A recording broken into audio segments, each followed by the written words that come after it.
My name is Diana O'Daniels, and I am looking forward to summer. I'm looking forward to spending some time with my kids outside, allowing them to be creative, to have fun, and just get dirty and just play. One of my favorite things when they are bored is when they come up with new games and are super creative. But as a mom, you are going to have those days where your kids are like, I am bored. I don't know what to do. And you're going to say, aha, I have the perfect thing for you. So today I'm going to be sharing with you 4 super fun activities that you can just pull out and say, go outside, have fun.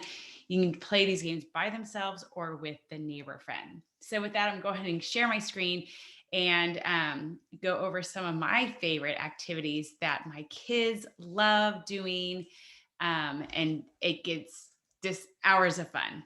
So, again, my name is Diana O'Daniels from the Kinder Prep, and today's activities I'm going to be sharing with you the Alpha Ball, the Solo Cup Stack, which is a favorite of multitude of ages, as well as the Lego Build Hunt. I am a mom of 2 amazing little boys who like to be busy, and I love watching them be busy and get in with the fun occasionally here and there too. So, with that, I'm going to share with you one of my favorite activities, and I call it the Alpha Ball. And basically, all it is a beach ball that I went and took a Sharpie and I wrote the letters of the alphabet. And what you do basically is you throw the ball, and wherever your finger lands, what letter is it? N. N. What can you think of a word that begins with that n sound? So this one is basically working on letters, beginning sounds. You can put sight words on your Alpha Ball. You can put numbers on it. You can put multiplication problems on the Alpha Ball. Basically, all you do, whatever skill that you were working on with your child, you toss it back and forth, and wherever it lands, they have to tell you the letter or sound or whatever is on the ball. You can throw it in the air, you can roll it, you can pass it in a circle and say the alphabet or say the numbers.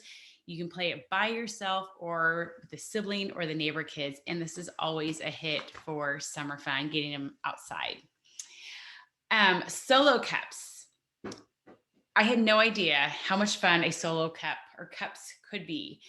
I am talking hours and hours of creativity, problem solving, fun, just plain old building. You can go to the grocery store or Costco and just buy a bunch of solo cups and hand them to your kids and let them go to town. And it is so fun to see the bridges, the towers, the moats, the things that they build using the red solo cups. So I highly recommend putting those off to the side for one of those days when your kids are really bored.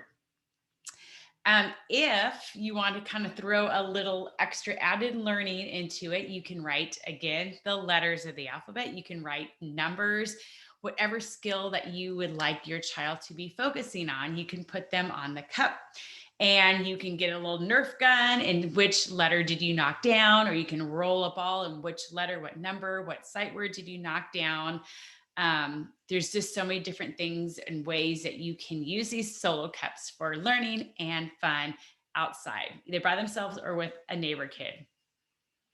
As I said, as a mom of boys, I have lots and lots of Legos. So one day I had my little one go and count out 26 blocks, Lego bricks, and we wrote the alphabet on one side, and then on the side I wrote them on this way. So what I did is we wrote the letters of the alphabet, then we scattered them out, and the objective was for them to go collect the Lego bricks, go and find them on their little treasure hunt, because all kids love hunts and treasures.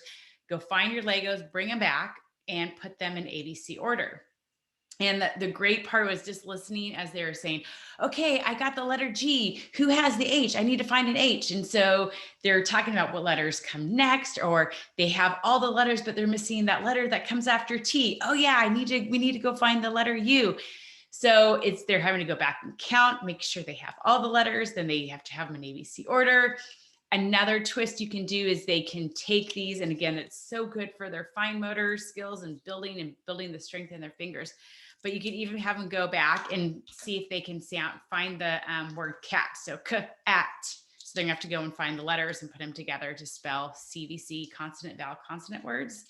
So you can be building words. If your child is really into numbers, you can write the numbers 1 through 30 and scatter them out, and then they have to go find them. And Lego bricks work. If you have a plethora of Duplo, you don't know what to do with them, you can write letters, numbers, addition problems, whatever, again, your skill is working on.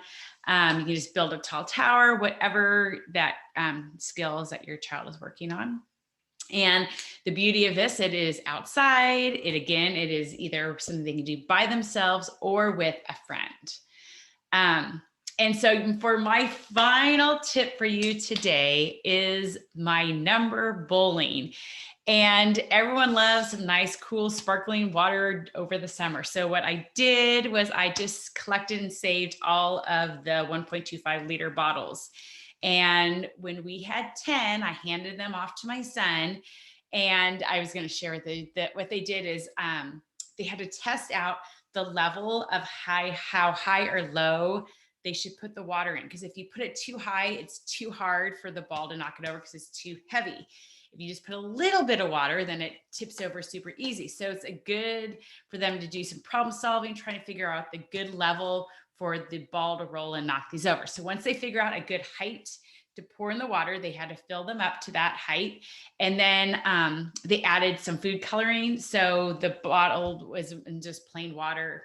It had different colors, yellows and blues and greens. So it's kind of fun when they knocked them over to see the different colors. It was fun because they on the chalk, they went and took scores. So if they knocked over 7 of them, they would write down 7. Or you could say, okay, I need 7. How many more do I need to knock over to get to 10? So there's a lot of different adding, how many more. And at the end of the game, whoever first person to get to 20 points or whatever you want to work towards. So it's something, again, they could play by themselves or in a group. So I am always a huge fan of opportunities for our kids. If they are outside, if they're learning the basic skills and having fun. So here's again, those solo cups, I tell you, are a huge hit for kids. So those are some of the activities I wanted to share with you today. And I really hope it inspires you to get your kids outside. So many great learning opportunities of things that they're already naturally doing, but just to throw in a little twist here and there to sprinkle in that learning is always such a bonus. So start saving your water bottles, find some Lego bricks, find a beach ball and throw some letters on there, get some sidewalk chalk. So many endless possibilities to sprinkle in that learning while they're outside already and having fun. So I wish you all a beautiful, fun, enjoyable summer with your kids. And I hope this keeps them busy and excited and outside and learning while having fun. So again, my name is Diana O'Daniels from the Kinder Prep, and I will put the link below to reach out if you have any questions or if you're looking for other ways to support your ones, whether you are on a new homeschool journey or if you are just looking for ways to enrich their learning. Please reach out and I would love to help with you in the future. So until next time, again, my name is Diana O'Daniels and have a great day of learning and growing with your kids. Take care, friends.